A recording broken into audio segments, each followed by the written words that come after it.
ஒரு சமயம் பரீட்சித்த ராஜாவிடம் கலிபுருஷன் வந்து சொல்ற, கிருஷ்ணர் இந்த பூமியில இருக்கிற வரைக்கும் என்னால இங்க கால் பதிக்க முடியல, கிருஷ்ணர் தான் கிளம்பி போயிட்டாரு, துவாபர யுகம் முடிஞ்சுடுத்தே, எனக்கு இப்ப இது கலியுகம், அதனால எனக்கு இங்க பூமியில வசிக்கிறதுக்கு இடம் கொடுன்னு கேட்கிறார்.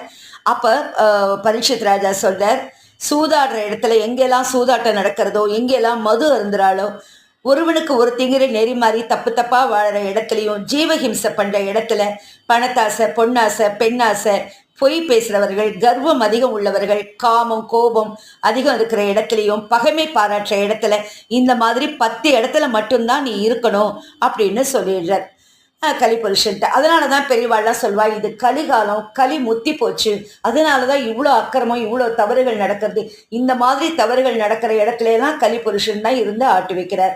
அதனாலதான் இந்த மாதிரி நல்ல பாகவதம் கேட்கிற இடத்துலயும், நல்ல கதைகள் கேட்கிற இடத்துல கலிபுருஷன் இருக்க மாட்டார்.